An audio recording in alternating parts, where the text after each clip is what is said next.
នៅក្នុងវីដេអូនេះខ្ញុំនឹងចែករំលែកអ្នកនរគ្នាអំពីរបៀបចូលទៅលុបលេខទូរស័ព្ទចេញពី Gmail របស់យើងអញ្ចឹងនៅក្នុងវីដេអូនេះសម្រាប់គ្នាយើងដែលអត់ទាន់ចុច Subscribe កុំភ្លេចជួយចុច Subscribe ឲ្យខ្ញុំម្នាក់មួយផងហ្នឹងហើយដើម្បីទទួលបានវីដេអូចែករំលែកថ្មីៗពី Channel ខ្ញុំបានបន្ថែមទៀត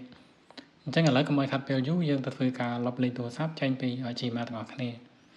អញ្ចឹងដើម្បីអាចលុបលេខទូរស័ព្ទចេញពី Gmail បានអ្នកនរគ្នាគ្រាន់តែចូលមកកាន់ app Gmail របស់យើងមកហ្នឹងឬក៏អ្នកទាំងអស់គ្នាចូលទៅកាន់ Chrome ក៏បានដែរហ្នឹងអញ្ចឹងខ្ញុំសូមចូលទៅកាន់ app Gmail បន្តមកទៀតយើងចូលមកកាន់ profile របស់ Gmail កន្លែងអក្សរ D នៅខាងលើហ្នឹងយើងចុចលើវាមួយទៅបន្តមកទៀតមកដល់កន្លែងនេះយើងឃើញពាក្យថា manage your Google account កន្លែង colon ខាងលើនេះហើយយើងធ្វើការចុចលើវាមួយទៅបន្តមកទៀតមកដល់កន្លែងនេះយើងមកយកពាក្យថា security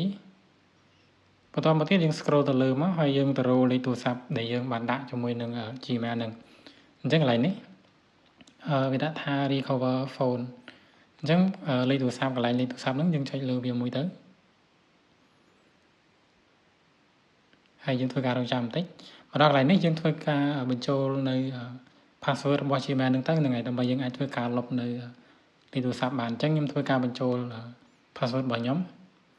អញ្ចឹងបន្ទាប់ពីយើងធ្វើការបញ្ចូលនៅ password ហើយយើងចុច next មកនេះយើងធ្វើការចុច next ទៅហើយយើងរងចាំបន្តិចអញ្ចឹងមកដល់កន្លែងនេះវានឹងបង្ហាញលេខទូរស័ព្ទដែលយើងបានភ្ជាប់ជាមួយនឹង Gmail របស់យើងហើយអញ្ចឹងកន្លែងនេះវាមានសញ្ញាខ្មៅដៃហើយនឹងធុងសម្រាមនេះរូបធុងសម្រាមនេះអញ្ចឹងបើសិនជាយើងចង់ដូរលេខយើងចង់បដូរលេខយើងចុចលើសញ្ញាខ្មៅដៃនេះទៅនេះយើងចុចលើសញ្ញាខ្មៅដៃទៅវានឹងឲ្យយើងធ្វើការនៅ edit ឬក៏ដូរនៅលេខកន្លែងនេះហើយអញ្ចឹងបើយើងចង់ដូរទេយើងចង់លុបនឹងហើយយើងថយក្រោយវិញមកយើងយកសញ្ញាធុងសម្រាមនេះអញ្ចឹងយើងចុចលើធុងសម្រាមនេះទៅ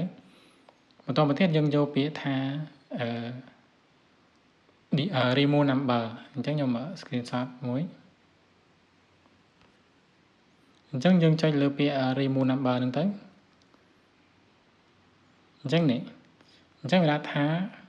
phone number remove អញ្ចឹងខាងGmail ហ្នឹងក៏គេផ្ញើ Gmail បង្ហាញយើងដែរអញ្ចឹងកន្លែងនេះវាបាត់លេខទូរស័ព្ទដែលយើងបានលុបមិញហើយអញ្ចឹងយើងអាច back វិញមកអញ្ចឹងបើយើង back ហើយនេះកន្លែងនេះគឺវាបាត់លេខទូរស័ព្ទហើយអញ្ចឹងនៅពេលដែលវាបាត់អញ្ចឹងមានន័យថាយើងលុបលេខទូរស័ព្ទហ្នឹងបានជោគជ័យហើយអញ្ចឹងវីដេអូចែកម្លែកនេះគឺមានតែប៉ុណ្្នឹងទេហ្នឹងហើយសង្ឃឹមថាអ្នកទាំងអស់គ្នាពេញចិត្តនឹងវីដេអូនេះហើយជាចុងក្រោយកុំភ្លេចជួយចុច Subscribe ខ្ញុំម្នាក់មួយផងហ្នឹងហើយជួបគ្នានៅវីដេអូក្រោយបាយបាយ